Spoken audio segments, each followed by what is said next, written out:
Baik, selamat pagi. Assalamualaikum warahmatullahi wabarakatuh. Kita lanjutkan pembahasan hari ini kuliah ketiga hidrolik pneumatik,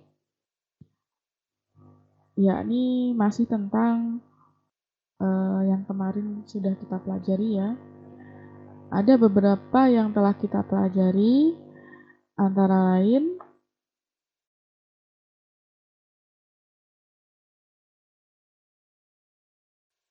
kita sudah mengetahui aliran laminar dan aliran turbulen, kemudian kita dapat mengetahui aliran itu dengan menghitung nilai Reynolds number-nya.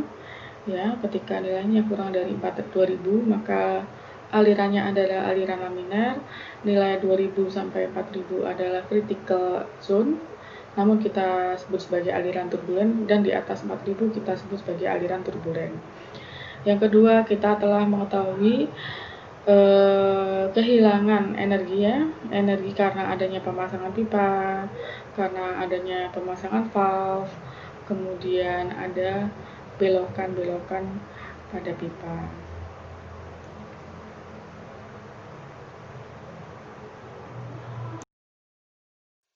Termasuk juga pemasangan katung ya. Kemudian penyambungan dan belokan itu penyambungan itu berhubungan dengan panjang pipa.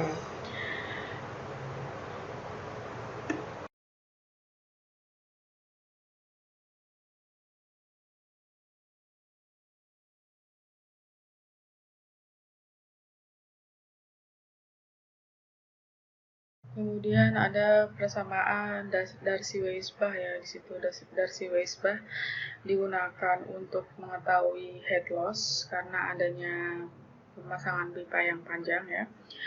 Nah, kemudian kalau kita turun-turunkan lagi persamaan Darcy-Weisbach, itu nanti kita dapatkan persamaan yang lain yang berhubungan dengan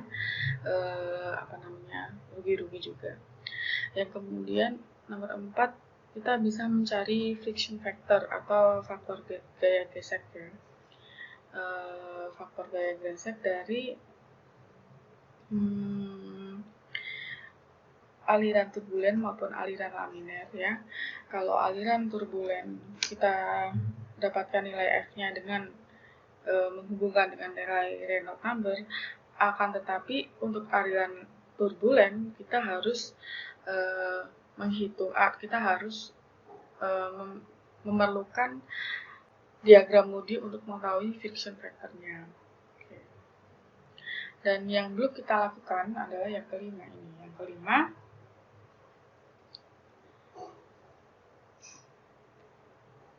adalah kita belum membahas contoh soalnya ya. Jadi yang kemarin kita bahas belum ada contoh soalnya, sehingga hari ini itu adalah pembahasan contoh soal dari apa yang telah kita bahas. Baik, di sini ada contoh soal ya. Ada sistem hidrolik sederhana seperti ini ya. Kemudian ada pipa yang berbelok-belok. Pipanya berbelok-belok. Kemudian di situ Anda diminta untuk mencari P2 ya. Di situ ada motor, kemudian ada pompa, kemudian ada breather ya. Kemudian di situ ada pipa yang panjangnya 2 meter turun ke bawah, pipanya panjangnya 2 meter, kemudian ke samping 4 meter, samping lagi 6 meter ya. Di situ ada valve juga ya. Ada pemasangan valve, kemudian disambungkan ke piston. Nah, yang ditanyakan adalah berapakah P2, tekanan yang masuk ke piston.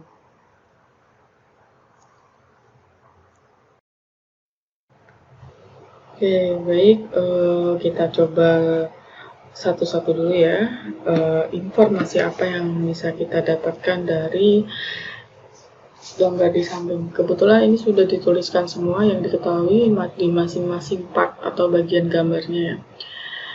Kalau Anda mengerjakan soal, bisa juga selain menuliskan diketahui, bisa juga dari soal itu Anda tuliskan di part-partnya masing-masing part, sehingga ketika Anda ingin melihat informasinya, Anda lihat gambarnya.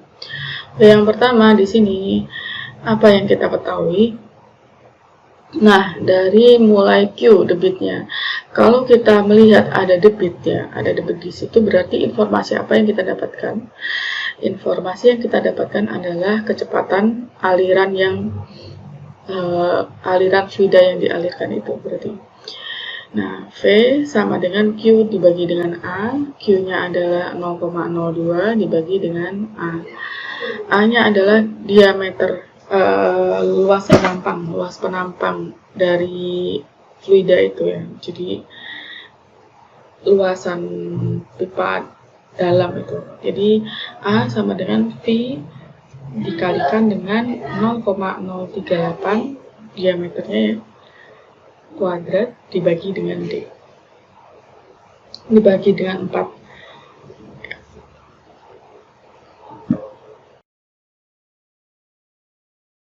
Kemudian yang kedua, dari V ini kita bisa menghitung nilai Reynolds number-nya ya. Nilai Reynolds number ini digunakan untuk mengetahui apakah aliran itu laminer ataukah aliran itu turbulen.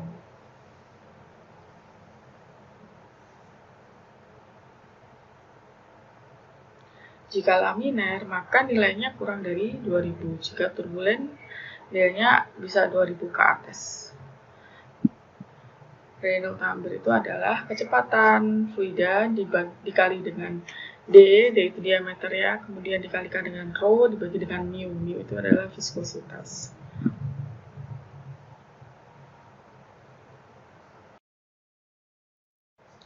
Karena kita tidak mengetahui nilai mu, nilai viskositasnya, dan nilai rho-nya, kita harus merubah sedikit persamaannya agar kita bisa menghitung Reynolds number-nya.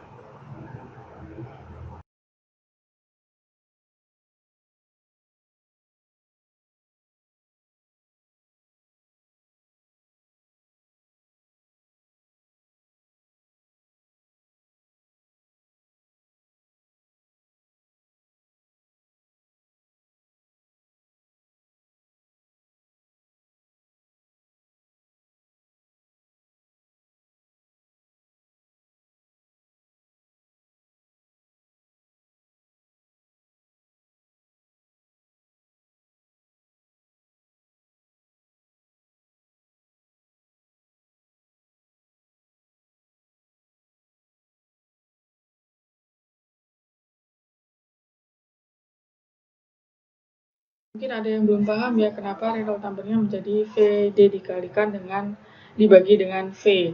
Jadi di situ persamaannya bisa kita ganti ya.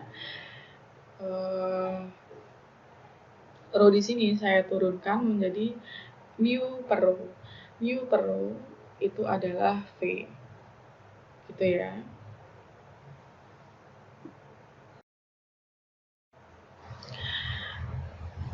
Di sistem tersebut ada belokan, kemudian ada penyambungan pipa ya, kemudian ada pemasangan valve. Nah, kita bisa mengetahui panjang ekuivalen dari suatu pipa yang menghasilkan flow rate yang sama akibat adanya head loss atau rugi-rugi karena pemasangan, karena belokan seperti itu.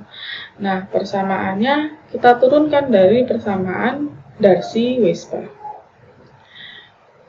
di mana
Dapatkan panjang ekuivalennya adalah L sama dengan K dikalikan D dibagi dengan F.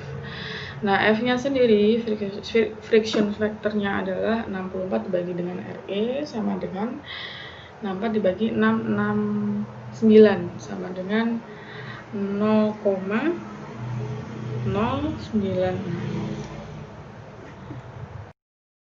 Jadi kita tuliskan panjang ekuivalen dari pipa yang ada di sistem hidrolik pada contoh soal ini ya.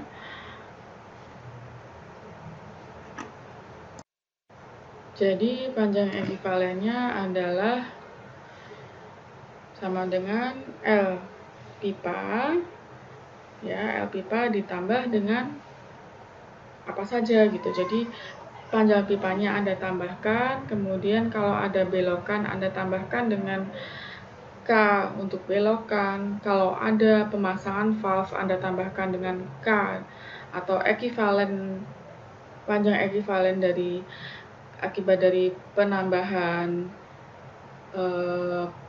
valve atau pemasangan pipa atau belokan. Nah, ini sistemnya seperti ini. Jadi di situ ada nah, ini ada panjangnya 3 meter, kemudian belok ke bawah 90 derajat, panjangnya 2 meter, belok lagi ke kanan ya. Itu sepanjang 4 meter. Kemudian ada valve. Itu kemudian pipanya panjangnya 4 meter lagi.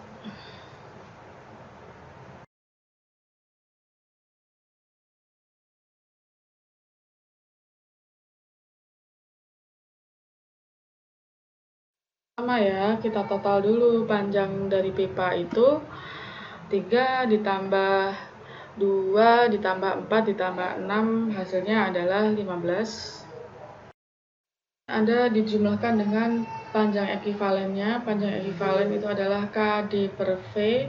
Yang pertama itu adalah karena adanya pemasangan valve. Kemudian ditambahkan dengan 2 kali karena ada 2 belokan 90 derajat.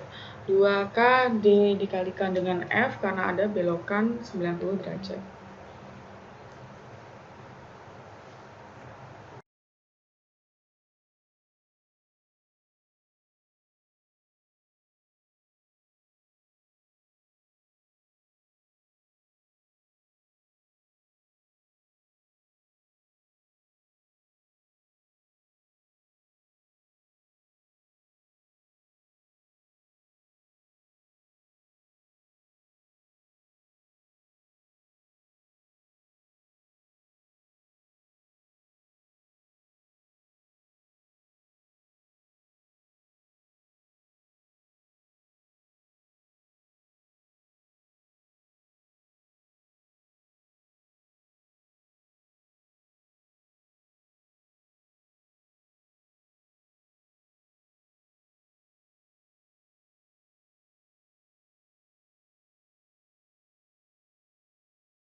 Keenam, kita akan menghitung head loss-nya ya, atau rugi-ruginya.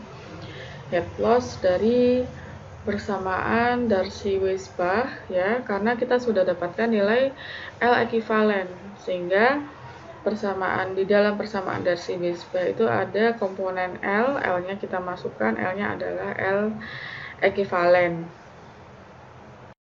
Jadi head loss-nya adalah 64 dibagi dengan RE dikalikan dengan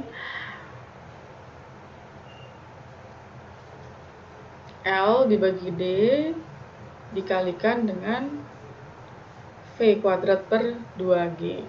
64 dibagi dengan RE itu adalah friction factor tadi ya yang kita sudah cari. Sehingga di sini kita bisa masukkan semua. Nilai L-nya adalah bukan L pipa lagi tapi L ekivalen dari pipa akibat pemasangan akibat ada belokan, kemudian ada valve tadi, sehingga L-nya menjadi L ekivalen, bukan lagi L pipa.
Kembali ke pertanyaannya adalah yang ditanyakan nilai P2. Nilai P2 adalah tekanan yang masuk pada piston. Kita tidak perlu menggunakan persamaan Bernoulli, kita hanya mengetahui head loss-nya. Kemudian kita bisa ketahui nilai penurunan tekanannya, ya, penurunan tekanan atau delta P-nya. Kalau kita tahu delta P-nya, kita tahu P1-nya, maka kita bisa tentukan nilai P2. Nilai P2 adalah nilai yang kita cari tadi, yang masuk ke dalam piston.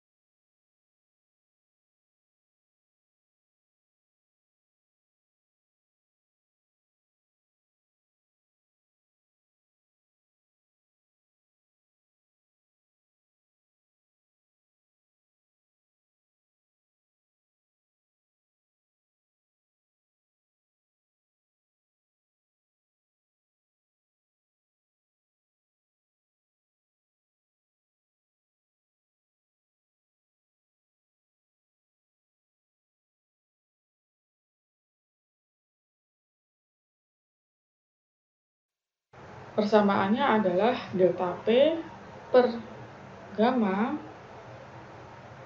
sama dengan HL. Atau kita bisa pindah ruas, delta P sama dengan HL dikalikan dengan gamma. Nah, HL-nya adalah 7,82 yang sudah kita cari tadi. Gamanya itu sekali lagi karena kita tidak tahu rho-nya, tidak tahu nilai rho sampel. Gamma itu adalah densitas bobot ya. Jadi kita itu di situ kita ketahui specific gravity-nya adalah 0,9. Specific gravity sendiri itu apa? Itu adalah rho air dibagi dengan rho fluida dibagi dengan rho air. Jadi rho fluidanya adalah specific gravity dikalikan dengan rho air. Nah, sehingga bisa kita tuliskan specific gravity dikalikan rho air dikalikan dengan gravitasi. Nah, itu untuk nilai densitas bobotnya atau gamanya.